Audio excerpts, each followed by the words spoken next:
I'm not, I hope, being silly about this. Certainly I'm not trying to be offensive about it, because the larger picture by the wiseacres at the moment is that there is basically a world war by proxy happening, with Russia, China, Iran against the West and all the values that we're supposedly holding dear. And Israel is, as it were, the outpost of the West in the Middle East. And I see the argument. I just happen to think it's completely false in every possible way, not least because the propaganda against Iran is so strong, what you've just said would be disputed by 95% of the people who actually live in Iran. They were joined by a pair of very thoughtful writers, the author and historian Ian Wilson and the journalist Afua Hagan. And this morning we're going to discuss whether the UK should continue to sell arms to Israel, whether polls will influence how we vote, and does support for a particular political party put you off dating someone? We've basically got everything there. Good morning, first of all, to you, Afua. Good morning. And morning, Andrew. Hi there. Right, we're going to talk about Israel first of all. A difficult decision is probably the last thing Rishi Sunak wants on his plate at the moment, but he's going to have to make a call one way or the other on whether the UK will continue to sell arms to Israel. 3 former Supreme Court judges are among hundreds of legal experts who warn that it breaches international law due to Israel's conduct. Several Conservative MPs and the SNP said the supply must stop right now, as do the Lib Dems. Here's what their environment spokesperson Tim Farron told us. What the United Kingdom needs to do is to take its role as a friend of Israel and say to Israel, this is not acceptable. It's entirely possible to be like me and somebody who is a friend of the state of Israel, supports its right to defend itself and to exist, but to think that Netanyahu is a terrible man, doing things which are unacceptable, and to stand in opposition to those actions. And I'd like to see the UK government using its role as a friend of the state of Israel to say to the current government, these actions are unacceptable, and move in the only direction which is at all going to lead to anywhere that's acceptable, which is to move towards a 2-state solution, seeking men and women of peace on both sides. Okay. Where neither Hamas nor Netanyahu play any role whatsoever. Now, for the moment, the Prime Minister says the UK has a very careful arms licensing regime and has called for an investigation into the deaths of aid workers in Gaza. Andrew, this has obviously split people very much. We spoke to Tim Farron, who said, well, you just heard there what exactly what he said, what he feels about this. We also spoke to Bob Seeley, the Conservative MP, who says actually it's national security that's more important, and this wouldn't make any difference. It's effectively virtue signalling. Where do you stand? Well, I'm babyish enough to think we shouldn't sell arms to anybody. But I know that doesn't get you anywhere, but it is what I think many people in this country feel. And if we'd only done something such as match the money we spent on armaments over the last 50 years, funding poor people in Israel, who are mainly the Arabs, and mainly the people who live in Gaza, none of this would have happened. And I know it's easy to say that looking back, but I think it's worth saying it because it isn't just a question of whether or not we fund the state of Israel with its arms. Most of the arms come from America, and what we did or didn't do really wouldn't make much difference. But I think we should all commit ourselves in the free world to helping the poor people of Israel, Palestine, to establish a political state which is stable and peaceful and prosperous for everybody. And that isn't beyond our powers, and we have deliberately neglected it. And that's the real scandal of all this, I think. So you think that this is, well, it's irrelevant almost, this debate? It's almost irrelevant because, I mean, I think it wouldn't be irrelevant if Keir Starmer and Rishi Sunak at the very beginning hadn't said, we will support Israel whatever they do. They didn't say, we support peace, we support trying to bring peace and stability to the region. They said, we're on the side of Israel, which was a dreadful thing to do. It was a terrible political mistake because, of course, broadly speaking, the West is the friend of Israel, and nobody wants the Israelis to be massacred. And what happened on October the 7th was appalling. Everybody recognises that, who's a reasonable person. But there's still a caveat there, because if, for example, I mean, I don't exactly know how this is going to pan out, but if the legal advice is that in this particular incident, because we're concentrating on these aid workers, that international law has been broken, then that assurance can't stand, can it? No, it We will can't. And I think in this particular moment of history, we should withdraw any arms that we might be proposing to sell to Israel. Certainly, I agree with that, yes. Okay, Afua, what do you think? I agree actually that I don't think we should be selling arms to Israel at this time. But I also think that by us withdrawing the arms that we sell, to be honest, it's a drop in the ocean when you've got the United States considering an $18 billion deal to sell even more arms to the state of Israel. And I think while it would be a political statement, it will be a drop in the ocean. But I think it's a political statement that absolutely the United Kingdom should make. And I agree that it was a political mistake to say that we stand by the state of Israel kind of no matter what they do. And that shouldn't be the case. It should be that we should be standing for peace. Now, if we have a situation where perhaps it was UK arms that were used in the attack on this aid convoy, I mean, where do we go from there? Could this be the turning point in the war? Perhaps. I mean, we have to imagine that something would make both sides come to the table and say, look, it's about time that we had a ceasefire. This is supposed to be about the release of hostages. It seems that it's not about that anymore. And we know that Israel wants the complete destruction of Hamas. But of course, if that takes the complete destruction of everybody else in the way, then it's obviously not going to work. And it's not working at the moment. Okay. So I think, yes, the UK should stop selling arms to Israel, but I don't think it would make much difference. It would be a political statement, but not much more than that. Right. Let's just hear what the Conservative MP Bob Seeley had to say about this.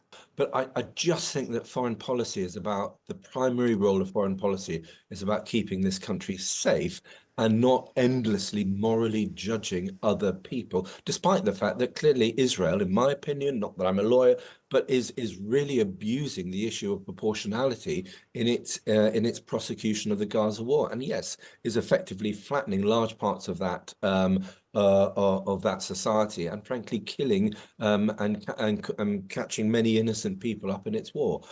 Andrew, do you understand the argument there that Bob Seeley's making about, continuing to have a close relationship with someone like Israel keeps us safer in this country? Do you buy that? Well, I actually think the complete opposite.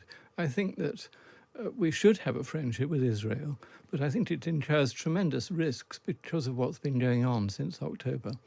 And I think that actually what that MP has just said is the exact opposite of the truth, because I think if you support what's been going on in Gaza, you are provoking otherwise reasonable people into thinking we must retaliate against the West. So I think it makes life in this country more dangerous. But should there be a risk implicit, Andrew, in, and I understand things have changed since October the 7th, but standing beside a country who were attacked by a terrorist group in the most hideous of circumstances? Well, why actually, on the face of it, should there be a risk implicit in doing that? Well, I think we all know the answer to that, because it isn't an isolated incident. It was a horrible series of incidents on October the 7th. It was disgusting. Nobody, as I say, no reasonable person, no decent person would defend it in any way. But it wasn't an isolated series of incidents. It happened after 100 years of gross injustice against the Arab people of the Middle East. And that is the simple fact of the matter. And everybody can see that clearly, except the propagandists for Israel. I'm sorry about that, but it's true. Some people will agree with you, Andrew, and some people will disagree with you. Because also there's this question of what is a terrorist? Hamas is a terrorist organization. Israel's enemies are our enemies. If you went, the government of Iran would like to see the Islamification of the world. It would like to see the values that we hold in this country removed from the face of the earth. They would like to see Israel removed from the face of the earth. Yes. They are backing Hamas. They are backing Hezbollah. Yes. They are backing the Houthis. There is an argument, which I think Bob Seeley was making, which is about their enemies are our enemies, and you support the people, because if you don't have Israel sharing intelligence, all the stuff that goes on in that part of the world could happen blind to us. No, I know, and I recognise that argument, and I'm not, I hope, being silly about this. Certainly I'm not trying to be offensive about it, because the larger picture by the wiseacres at the moment is that there is basically a world war by proxy happening, with Russia, China, Iran against the West and all the values that we're supposedly holding dear, and Israel is, as it were, the outpost of the West in the Middle East.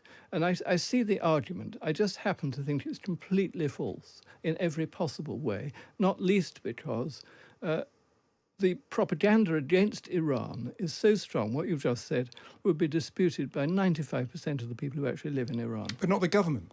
The government is ghastly. Well, exactly, and that's the 95% of people in Iran don't make the decisions. They The don't- government do. It's a theocracy. It's run by those. Of course. How much longer it will last? Well, it's lasted 30 years. Yes, exactly. But that's not very long in history. No, but it's quite long in modern history. It's lasted a period of time. It's not actually. It's not very long. Okay. And I think demonizing Iran and demonizing parts of Syria and Lebanon and thinking that we, in inverted commas, we are all involved in this great conflict is very, very dangerous. Much, much more dangerous than what that Conservative MP, whose name I've forgotten, was saying. Bob Seeley was making sorry. that point. No, So don't worry at sorry. all. Let's move on. Two major polls within 5 days have both forecast a huge Labour majority at the general election. The latest from YouGov predicts the party will win 403 seats and the Tories will be reduced to just 155, with a dozen big names toppled in their constituencies, including Grant Shapps. It also suggests 49 seats for the Lib Dems, pretty good result, and a fall to 19 for the SNP. And for Reform UK, still zero. What kind of impact do these polls have? Here's politics professor John Curtis. I think certainly one of the things it could well do is affect how many people vote. Because one of the things that we know tends to depress turnout is if it apparently appears to be all over by the shouting, particularly in an election, which I think is going to be true of this one.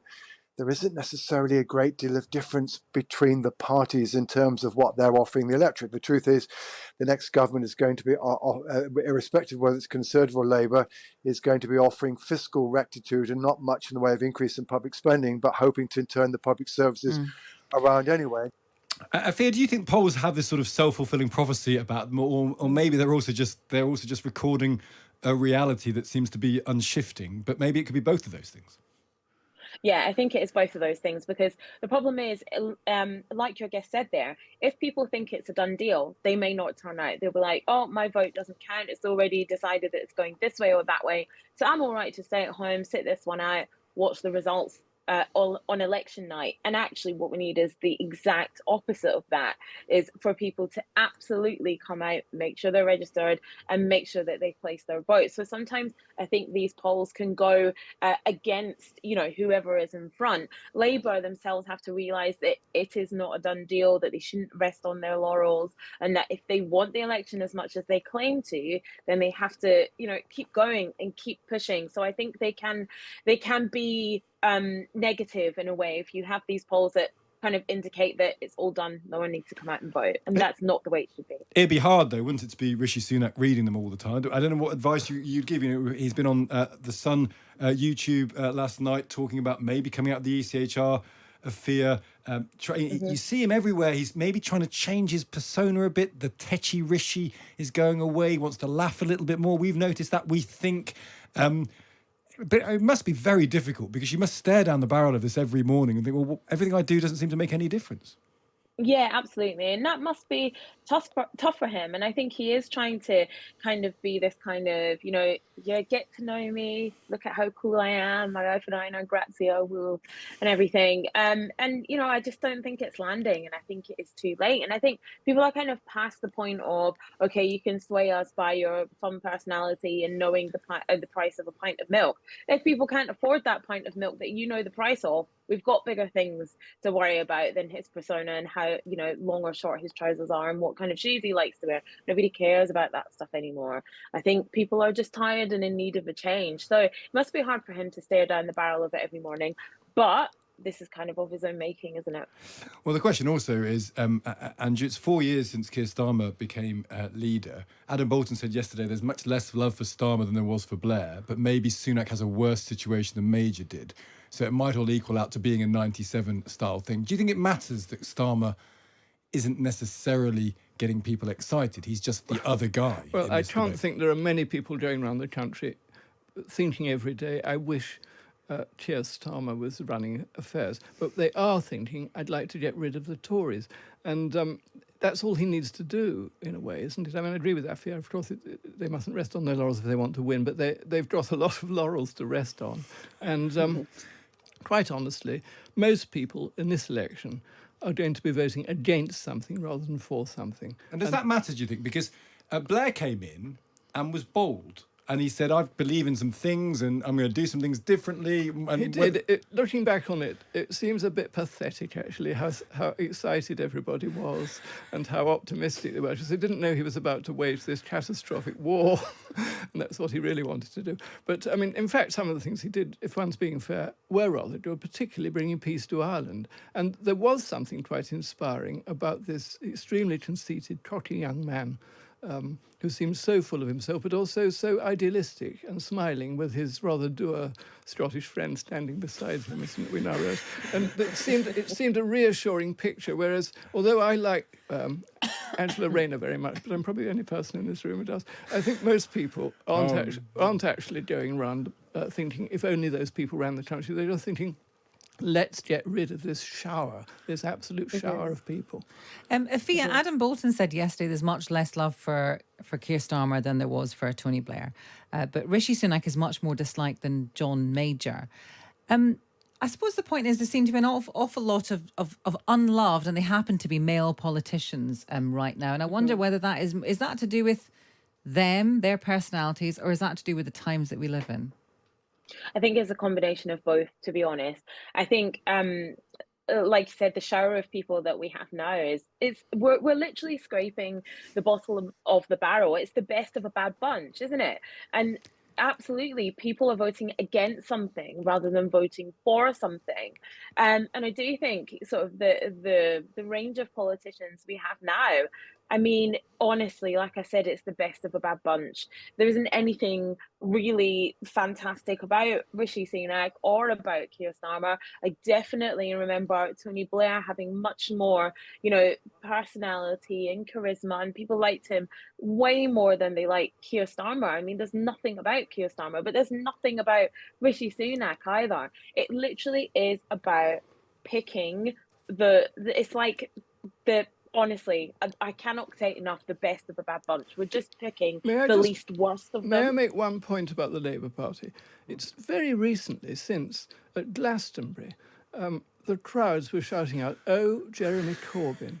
And we were all thrilled to bits at the idea of Jeremy Corbyn. Some of us were thrilled to bits by the idea. I think that we were all thrilled to bits at the idea of Jeremy Corbyn, Andrew. It's in a low bar of things you've ever said, Andrew. All right, then. All I'm saying is a great number of people. Well, not enough people. Were very enthusiastic. At a certain there was stage, a level of excitement. And there was a level of excitement. And I don't think anybody feels that about the front bench of the Labour Party anymore. I must say, I wasn't one of the people who did enthuse for Jeremy Corbyn, but... It sounds like you were. But have you ever chanted, "Oh, Jeremy Corbyn"? I haven't. But I can see the point of getting excited about him. It would be nice to be excited maybe about a political leader again, although maybe not. Maybe we need to stop obsessing about their kind of, their personas and more about their policies. And we're going to talk about this health story on the front page of today's Times.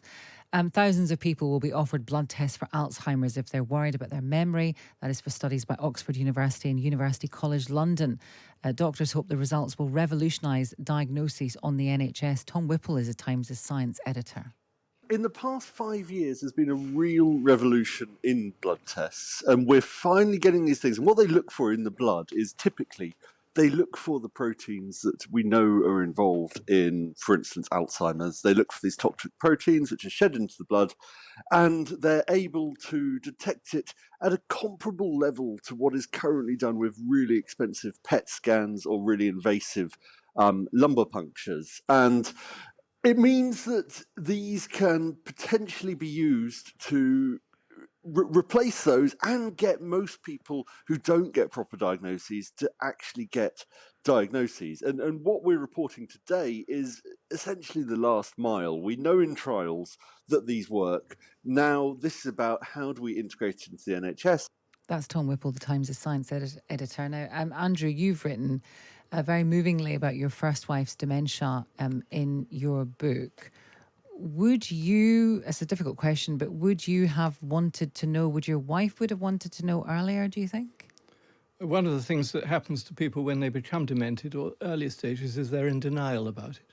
So I think one would need to know before, if you know what I mean. I think that it's a very difficult question whether any of us would be brave enough, age 50 or something, to have a blood test and realise you're doomed. You're going to become demented by the time you're 70. But on the other hand, of course, if you had the test and they said, but if you take this particular treatment, you will either remove the danger or reduce it, then it would be a different story. Since you mentioned the fact I've been close to somebody who was demented, I must share with you a very troubling conversation I had with a nurse when Catherine was taken into hospital for something that went wrong. And she gave the nurses the most horrendous time because she was very, very disorientated and was wandering about the ward shouting her head off, and it was a normal ward. And the nurse said to me, the unspoken secret in the medical profession is that many, many of these people who are suffering from dementia, it's been exacerbated, if not actually caused, by the drugs they were taking for other conditions. Now, whether that's true or false, I don't know, but it's never left my mind since she said it, right. that there's a lot of these statins and other drugs which you take for heart conditions and so on stop blood getting into the brain and exacerbate the state of dementia. And since I heard that, I've said it to several medical people, all of whom said it's true. It is, I'm afraid, true. Right. So although we definitely ought to be testing and being brave enough to confront it, which would mean a lot of therapy, I think, because if I was told I was about to be demented, I would need a lot of help. To live with that, and so would my family and so on. But I think we also ought to ask ourselves the question, and ask the pharmaceutical companies the question, are we sure that all these drugs we start pumping into ourselves from the age of 50 more or less onwards, this is to reduce your blood pressure, this is to make your heart disease go away, are we sure it's not actually driving us nuts? Right. Well, that's something obviously that would have to be looked at and officially declared. Afua, would you want to know? Would you, and if you did find this out, what would it change about your approach to life? I think I would want to know, actually. I definitely would want to know.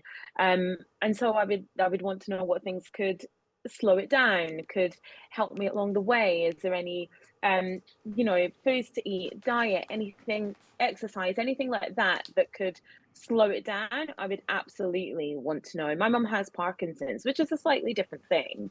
But when I reach a certain age, I will definitely be having tests and being tested for it to be ahead of the curve so that I could, you can't prevent certain things, but to try and help myself along the way. So absolutely, I would certainly want to know, definitely. I think that's an interesting point. Asma's made that point before, and I'm sort of growing towards it, but I do think that the pressure on you to, when you know that sort of thing, is a very great one. Let's cheer ourselves up with this notion. Front of the Times today, I wouldn't date a Tory. I swipe left if men put Conservative in their dating bios. So says Blanca Schofield, assistant culture editor at the Times. In a fascinating piece in today's paper, it looks at the apparently growing ideological divide between younger men who are moving rightwards and younger women moving leftwards, and what it means for relationships. Afua, this makes me feel old in the sense of when I was a young man, I don't think the question of someone's politics would not have come up ever, or not in the first 3 months of anything. Do you think, are we living in more ideological times now where these things matter more? And have you ever not dated someone because of their politics? I'll answer the last question first. I've never not dated someone because of their politics, but if I was on a dating app and someone clearly there that they were a Tory, it would be nothing to do with me, not interested, swipe any which way. I don't really know how that works, but any way that it involved me not having to see them, I would swipe that way. That's because you hate Tories so much, or is it just the fact they're so political? I wouldn't like to say, but what I will say is I think we are living in definitely more ideological times, and I think these things certainly matter. And I think, if you've got things in common with someone and political ideas are one of them, I think that's really essential, actually, because you don't want to be getting into arguments and debates and fights. I mean, it's great to debate with someone, and it's great to have someone that can challenge you. And I do believe that we shouldn't exist in a bubble. But I think, if you are of one political persuasion and someone is of the complete opposite, it's just not going to work. Andrew, have politics ever mattered in any of your previous relationships? No, and I don't think. I wouldn't want to go out with somebody who had any views at all. I don't think. I mean, of that sort of thing. Do you know what I mean? I wouldn't want to spend an evening discussing the future of the National Health Service. I mean, I love doing it with you in the morning, Steve. But I don't want to. It's basically a date. It's a date. Do you find the other person attractive? Do they laugh at your jokes? Do you laugf at their jokes? That's what I'm interested in. True. Yeah, and do you think we're living in more ideological times? Do you think I think we're living in more boring times. And that's the difference. No, but for young people, of which none of us three are. Afua is. Afua is. Yeah, Thank you. Afua, Thank you on very the much. dating apps now, apparently there is an option, political views. I know, but you can put that in there. I just think that sounds dead boring. I really do. You're not wrong.